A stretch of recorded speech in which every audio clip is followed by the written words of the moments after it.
The Stark County Political Report is with Rick Gatien, who is, from a citizen perspective, going to address issue 13, which is the City of Canton initiative to ask voters of Canton to approve a 0.5% increase in the city income tax, which, if approved by voters, will make the full city income tax rate 2.50, which is pretty much up there with most cities in the state of Ohio. And just in the interest of full disclosure, Stark County Political Report interviewed Mayor Tom Burnaby earlier today and has shared some of that information with Mr. Gatien so that he might find it relevant to the answers that he has to Stark County Political Report questions. But first of all, Rick, may I just call you Rick? Yes, please. Okay. Please introduce yourself in terms of your interest in this issue, but going a little deeper, your connection to Canton. Okay, well, let me give you my background, and which should indicate some of my interest in it. I worked for the City of Canton for over 3 decades, 31 years to be precise. I worked as the city's budget director, most recently for Mayor Watkins.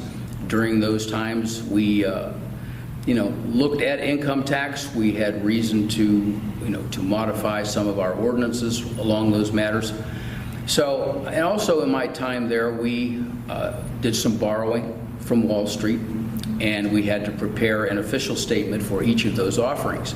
In those official statements, a great deal of demographic information had to be gathered, which frankly in large measure substantiates a lot of the material that's contained in the comprehensive time. It is certainly not new that Canton is aging, is losing wealth, losing population, and has some indicators of social stress.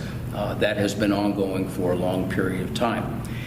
I recently came to the issue by virtue of the fact that our neighborhood association had a meeting at which a presentation was made concerning... What was that association? It's the Plains Center Estates Association. We had a general meeting, I believe the date was April the 12th.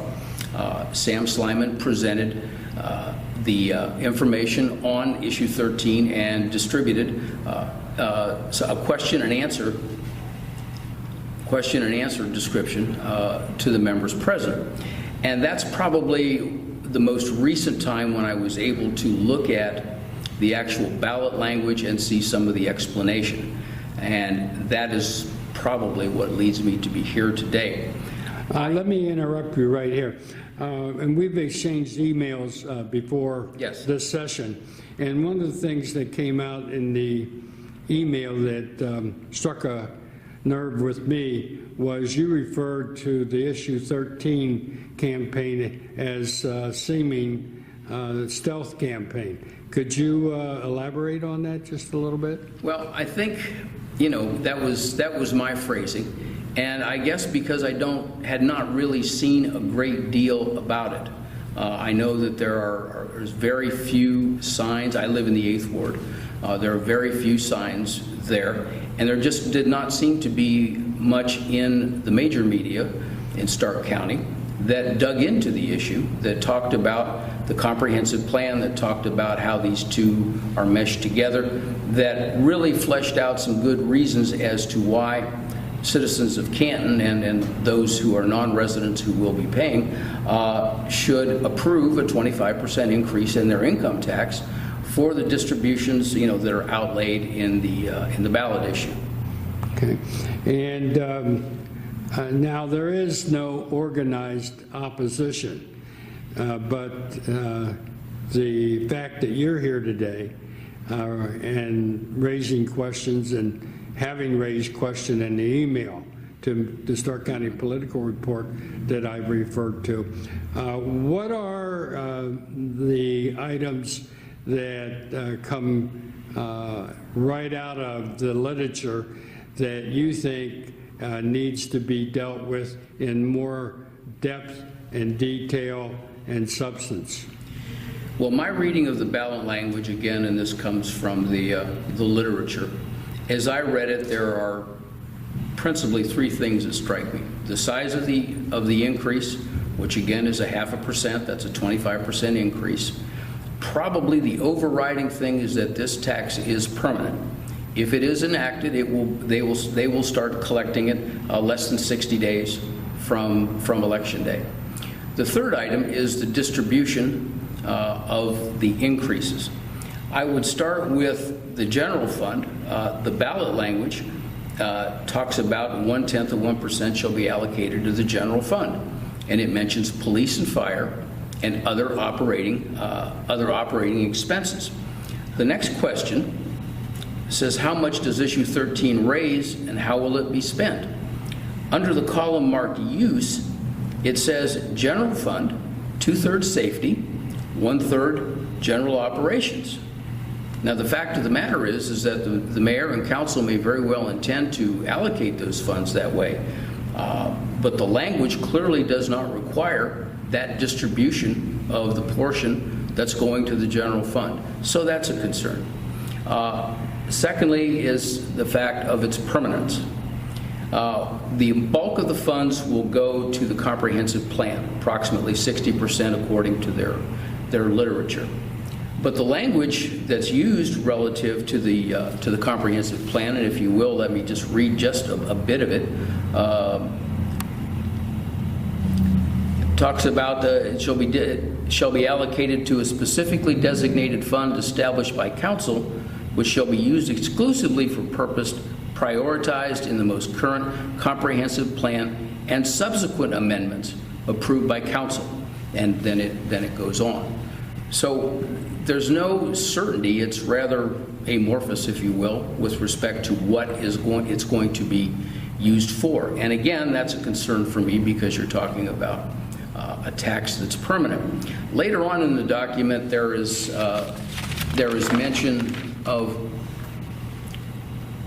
what does the comprehensive plan say we need to do. And the answer provided is that the comprehensive plan calls for a $250 million investment in Canton over 15 years, 1/2 from public funds, income tax, and 1/2 from private funds, meaning business and foundations, into our neighborhoods, downtown, and core areas.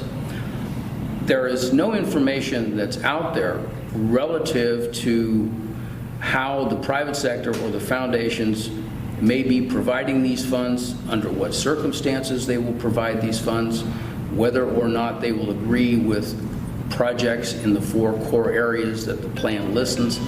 So it's rather difficult to know. And I'll go back to the permanency issue. The tax is going to be permanent. Foundations and private businesses will make decisions on their own at that time. And of course, that's subject to a lot of other things that may be going on in their own business world. So what we have on one hand is a representation that it's a shared 50-50, and then we find that the permanence comes from governmental funds, which is subject to amendment as council may desire.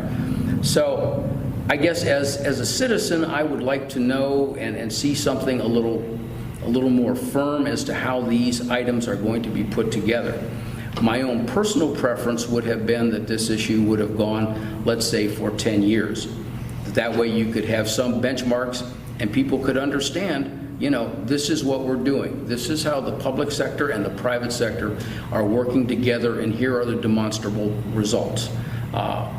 It would be a concern of mine that perhaps from time to time the private sector and or foundations, may not either want or agree to put up sufficient sums of money. And in that case, I'm not sure what happens.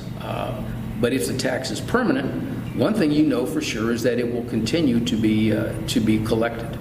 So those are questions that I have, and let me say that with respect to the underlying background, to the comprehensive plan's description of the city, there clearly are some very serious issues in the city that need to be addressed. There simply is no walking away from that. Canton does need resources to be able to address those issues, and a sound mechanism has to be found to accomplish that. I certainly, would congratulate, and that's not really the right word, but applaud the city administrations for at least putting this out there. But again, the format that it's in, the fact that it's permanent, that there's a lack of clarity as to how all of this will work, is a concern to me as a resident of Canton. Are you a Canton qualified voter? Yes, Okay. in Ward 8, yes. Have you made a determination where you stand on this particular issue? I have not finally, because I did not vote early, and I was hoping to see some of these issues addressed, as to this is how it's going to flesh out. I certainly would in general be supportive of issues to raise more revenue to meet these issues. But when you look at the current distribution, I kind of have to scratch my head a little bit and wonder, I've mentioned the distribution in the general fund. I see that there, relatively speaking, is not a great deal of money put in for roads. I know in my neighborhood, roads are an issue. And so, whether or not 60% ought to go to something as amorphous or fuzzy or ill-defined, that raises an issue for me. But I certainly would like to be supportive of something that moves the city forward and increases the economy for all of our residents, because I think it is true that if we just continue down the road we're on, we will get, in fact, smaller population-wise and poor. So the issue has to be addressed. It's not going to go away. Would it be a fair summarization of your position that anyone who has not voted ought to think long and hard about all the ramifications of this issue in terms of allocations and other factors that you've always talked about before voting either yes or no? Is that a fair summarization? I think yes. I think it's important to know, if you're going to make this kind of increase, that you're closer to being definite and certain what it is you're going to pay for.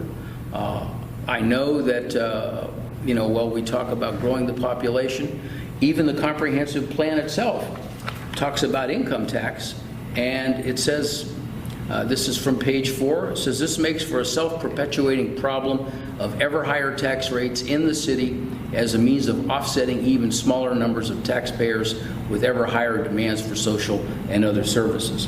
Later on page 18, this is a quote from the plan. It says, when 75% of the professional employees of the city's largest corporations no longer choose to live in the city, Canton has a problem that is serious, and that requires a serious plan. Consider that Timken Steel and Altman Hospital together employ 11,000 workers, of whom more than 8,000 do not live in the city of Canton, and who therefore have a non-city orientation. So in percentage terms, 73% of the people of those two largest ones have, in the plan's verbiage, a non-city orientation. So I think as this moves forward, people, if they have not made up their mind, I think they do need some clarity on the rationale for permanence, and they need to have some clarity on how the structure of the public-private partnership will be structured, and how those things, when meshed together, get us to a positive future. Okay. Anything else, Rick, that you'd like to make before we end the interview?